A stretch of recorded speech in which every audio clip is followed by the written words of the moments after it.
અને નીચેનું કપડું અલગ હોય, ઉપર લાલ હોય નીચે સફેદ હોય. બ્રાહ્મણ હોય ને જ્યારે દીક્ષા લે, બ્રહ્મચારીની દીક્ષા અલગ, અને અમે સંતો જે બની એની દીક્ષા અલગ, પાર્ષદની દીક્ષા અલગ. એટલે સંતોને નિયમ થોડા જુદા હોય ને બ્રહ્મચારીને મોટા ભાગે ભગવાનની સેવા હોય. ત્યાં સુધી બ્રહ્મચારી હોય કોઈ પણ સંસ્થામાં ત્યાં સુધી ભગવાનની સેવાના પહેલા અધિકારી ગણાય પરંપરા પ્રમાણે, એ જ કરતા હોય મોટા ભાગે. બ્રહ્મચારી ન હોય તો પછી સંતો કરે છે. તમારી ગાડીમાં સાંખ્યોગી બાઈઓ હોય છે, તો એમને દીક્ષા કોણ આપે? સાંખ્યોગી બાઈઓને દીક્ષા મહારાજ શ્રી હોય, એમના જે ધર્મપત્ની હોય ગાદીવાળા, એ બહેનોને દીક્ષા આપે, અને પુરુષોને દીક્ષા મહારાજ શ્રી આપે. ગૃહસ્થ બહેનો હોય તો એમને પણ જે સામાન્ય મંત્રની દીક્ષા હોય એ ગાદીવાળા જ આપે. અને તમારા શબ્દોમાં થોડું તમારા સંપ્રદાય વિશે કહેશો, જે બીજા સંપ્રદાયથી અલગ કરે છે થોડું? આપણે સંસ્થા, જે વઢવાણ સંસ્થા, એક તો મૂળ જે સ્વામિનારાયણ ભગવાનના જે મૂળભૂત સિદ્ધાંતો છે એ પરંપરાને અનુરૂપ જ છે. કોઈ નવું અત્યારે સમય પ્રમાણે સમયને ફોલો થવા નવું ડેવલપમેન્ટ મૂળ સિદ્ધાંતને છોડીને કરવું એવું કોઈ નિયમ નહીં, એવું કોઈ કશું થયેલું નહીં કે અત્યારે સમય છે એટલે હવે સમય પ્રમાણે આપણે એટલું ચેન્જીસ લાવો, એવું નહીં. નિયમ ધર્મમાં ચુસ્ત એમ આવું કીધું એટલે એવી રીતે વર્તવાનું જ, પછી ચાલશે સમય પ્રમાણે, હવે એવું નહીં. અમારા સંતોના નિયમમાં આવે કે સ્ત્રી અને ધનનો ત્યાગ, તો હાલની તારીખમાં પણ ઘણી બધી સંસ્થાઓમાં પૈસાને અડે છે, ધનનો સ્પર્શ કરે છે, બહેનો સાથે બોલે છે. સંતોમાં પણ એવું ચાલુ થઈ ગયું. જ્યારે અમારી વઢવાણ સંસ્થામાં પૈસાને કોઈ સાધનો માટે કોઈ બહેન સાથે વાત નહીં, કંઈ મૂળ જે સીધી મારે જે નિયમ બતાવ્યા સંતોના, એ નિયમ હજી આજની તારીખમાં પણ એ ચુસ્તપણે પાલન થાય. બીજી હજી અમુક જગ્યાએ ધીમે ધીમે લુપ્ત થઈ ગયા હોય એવું આપણને જોવા મળે, પણ હજી અમારી સંસ્થામાં એવું બન્યું નથી. એટલે બધાથી એમ અલગ અત્યારે હાલની પોઝિશનમાં સંપ્રદાયમાં એવી ધર્મથી ચુસ્તપણામાં છાપ કરી એમ અલગ પડવા માટે કે ધર્મમાં ચુસ્ત છે.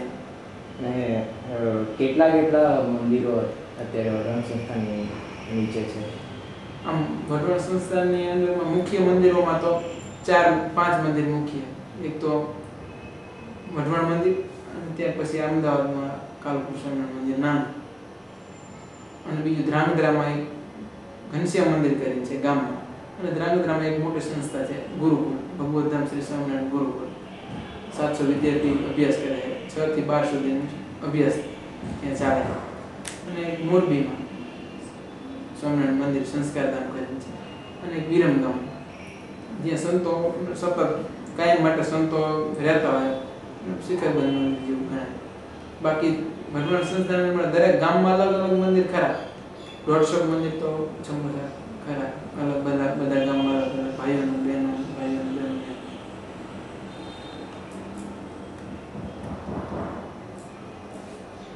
બંધન તમે કેવું પૂછજો સ્વામી, આપનો મત અક્ષર પુરુષોત્તમ સંસ્થા વિશે?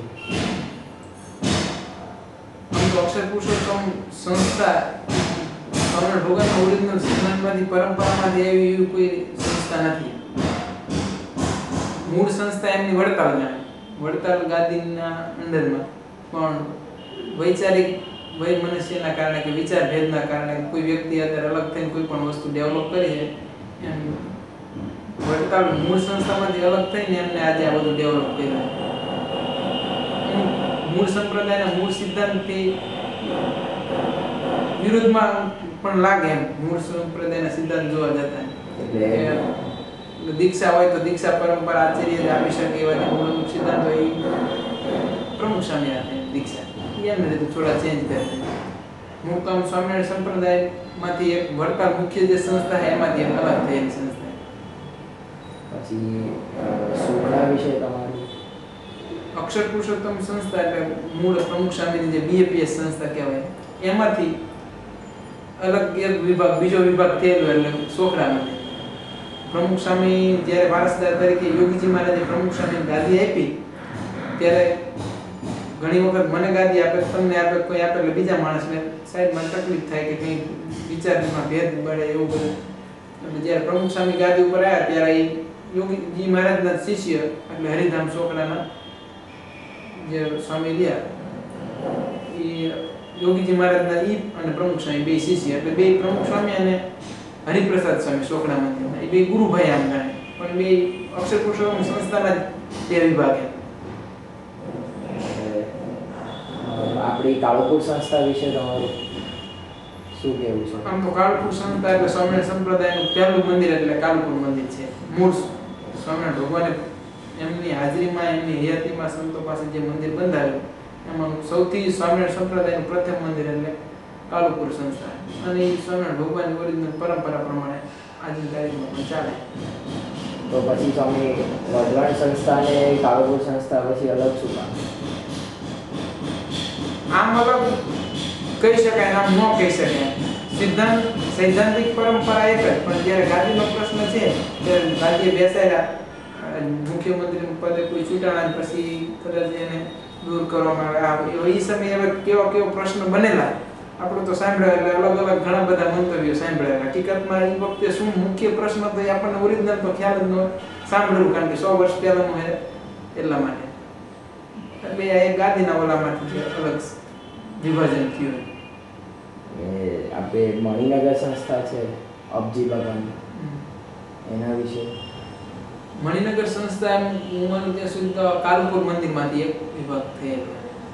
મણિનગર સંસ્થા હાલમાં એ સ્વામિનારાયણ ભગવાનની મૂળ ગાદી એમના જે અત્યારે પુરુષોત્તમ સ્વામી છે એમના ગુરુ મુક્તજીવન સ્વામી હતા એ સંસ્થામાંથી અલગ થયેલ અને અલગ મણિનગર સંસ્થા બનાવી. પછી એમને થોડા મૂળભૂત સિદ્ધાંતોથી એમના પર્સનલ સિદ્ધાંત પોતાના વિચાર રજૂ કરી એ અલગ સ્વામિનારાયણ ભગવાનની ગાદી પરંપરામાં કહેવાય છે આ સંતોની ગોપાળાનંદ સ્વામીની પરંપરા એવી રીતે એ લોકો કહે છે કે ગોપાળાનંદ સ્વામીએ એમના શિષ્યને ગાદી આપી એમના શિષ્યને પછી સ્વામી બાપા એટલે કે મુક્તજીવન સ્વામી અને એમને આ એ ગાદી ઉપર પુરુષોત્તમ સ્વામી એટલે પીપી સ્વામીને બેસાડ્યા એમનો એક એવો વિભાગ છે. એમનું મંતવ્ય એવું છે. That's good. How about the international popularity of the APS? સ્વામી આપણે આંતરરાષ્ટ્રીય સ્તરે વઢવાણ સંસ્થાનું કઈ રીતનું જણાય છે? આમ તો આંતરરાષ્ટ્રીય સ્તરે આમ કોઈ વઢવાણ સંસ્થાની કોઈ પ્રગતિ કે કોઈ એવું નથી. દેશ વિદેશમાં સત્સંગ માટે ફરીએ છીએ પણ જે વિદેશોમાં મંદિર કે વિદેશોમાં આપણી સંસ્થા એવી કોઈ સંસ્થા બનાવી નથી. સત્સંગ માટે ફરીએ એટલે તો ભવિષ્યમાં કોઈ મંદિર કે કોઈ ત્યાં આમ પ્લાનિંગ છે ભવિષ્યમાં બનાવવાનું અમેરિકાની અંદર કે કોઈ સાહેબ જ્યાં આપણે વધારે સત્સંગી હોય જ્યાં અનુકૂળ બધાની જગ્યાએ મંદિર બનાવવું. એટલે હાલમાં તો મંદિર કોઈ એવી સંસ્થા આપણી નથી. ખાલી ભક્તો છે, હરિભક્તો છે અને સંતો વિચરણ કરે છે છેલ્લા 17 વર્ષથી. મહંત સ્વામી ગયા વખતે અમે પણ સાથે ગયા વિચરણ ખરું બધા દેશમાં અમેરિકા, કેનેડા, લંડન બીજા દેશોમાં આ 3 દેશમાં વિશે છે અને અમેરિકામાં વધારે. And are there any women saints in Bhagwan? Yeah. How? Oh, you already asked that Yeah, question. yeah. How they're appointed. Yeah, they also asked. Okay. And then I guess anything else that can distinguish his. Yeah, oh, you actually already I said- asked already that. Okay. Yeah. So then we're done. You didn't record this. Hmm? You didn't record this. No.